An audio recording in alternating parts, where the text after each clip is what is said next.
Hello and welcome into another edition of the Arizona State Sun Devils Insider Podcast. My name is Kevin Nixon. I'm your lead beat writer for the Arizona State Sun Devils on SI and your host of this daily Sun Devils Insider Podcast. We finally made it. Just 12 days after the official announcement that Bobby Hurley would not be returning as Arizona State's head coach after 11 seasons at the helm. Graham Rossini did it again and made another hire that probably will, for lack of better words, knock it out of the park for Rossini, who obviously has more of a baseball background. But I think that a lot of Arizona State fans can get behind and will get behind the hiring of Randy Bennett when you see his track record of building St. Mary's from a no-name small Catholic school in Northern California into a mid-major power over 25 years.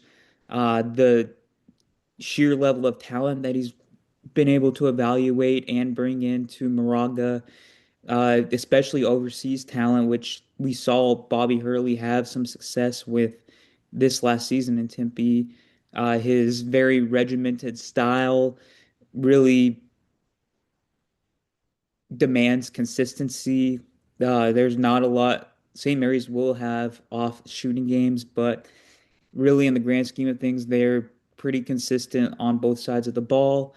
Um, he's probably going to be able to bring in an all-star staff. I wouldn't be surprised if a coach such as Nick Irvin is retained. I wouldn't be surprised if Derek Glasser is brought on and essentially made the head coach in waiting.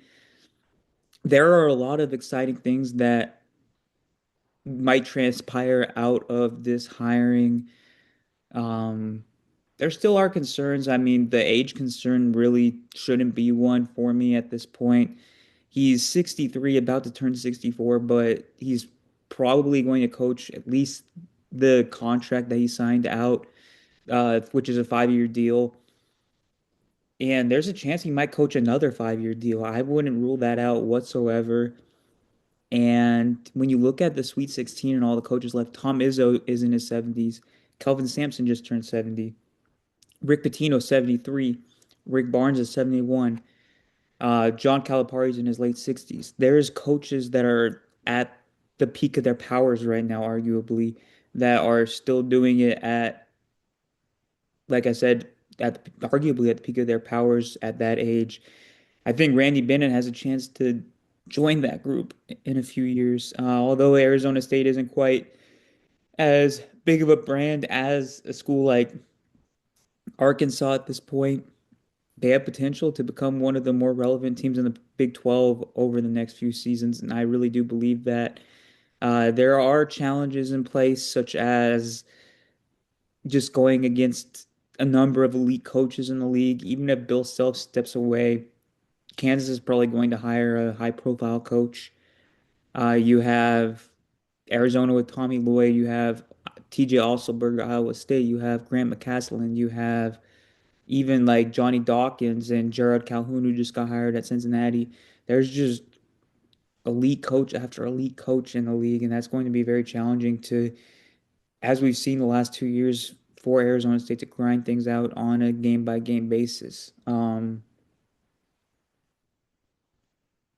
Yeah, the positives far outweigh the negatives, and if you go read my story on Arizona State on SI, you'll see that I gave a pretty uh, significantly positive grade on the hiring of Randy Bennett. I really have been one of the bigger proponents of it for some time. Most of you know that Josh Schertz was at the top of my wish list, but I never thought that that was a real likely possibility. I mean, great coach, great program builder, but I had a feeling the whole time that he's waiting out an even bigger fish in the ocean, maybe a Michigan State or another job such as that. Um, that leads me into the main area of today's show, the main focus, which is going to be what to expect out of Randy Bennett's introductory press conference on Wednesday, which tomorrow. Um, I think I mean, there's obviously going to be a lot of provocative questions that get asked, a lot of how does it feel to get back in the valley as well, a lot of icebreakers. I feel like it'll be a good mix of both. One of the things that I really want to know is what have his conversations with Arizona State players that have potential to leave, such as Masamba Diop and Noah Mayusin, what have they been like, if he's had any at all? I mean, you look at Masamba Diop and he shares the same agency as Randy Bennett, so that's an interesting coincidence just right off the bat. Beyond that, he's just one of those players that you could totally see translate into Randy Bennett's system. Absolutely 100%. And I've been saying that for a while too. Same with Noah Mayusin. Noah Mayusin might even be an upgrade from what guards you typically see in Randy Bennett's system. I really am high on his offensive ceiling, and I think that with another year of training and another year of more comfortability in the United States, that Mayusin really could take a big step forward as a scorer. We saw some flashes of that scoring ability and that shooting ability. It just wasn't that consistent this season, but his playmaking chops are there. He has great size. He's 6'5", more of a combo guard, but he has a lot of point guard sensibilities. Phenomenal, phenomenal defensive player, and that would be a perfect fit in Randy Bennett's pack line defense. So I really would like to see what Randy Bennett thinks of those players, if he's had any conversations with those players, whatever you want to talk about there. One of the other things that I wanted to hear from him is his thoughts on the renovation of Desert Financial Arena and what he thinks that might lead to in terms of building up a consistently electric crowd, because we saw in the early years of the Bobby Hurley era that DFA can really be a lively environment. We even saw that a few times this season, even though it wasn't as consistent. Um, Obviously, it's kind of an outdated arena. There are a lot of things that are needed to be done, which henceforth why they are doing the renovations.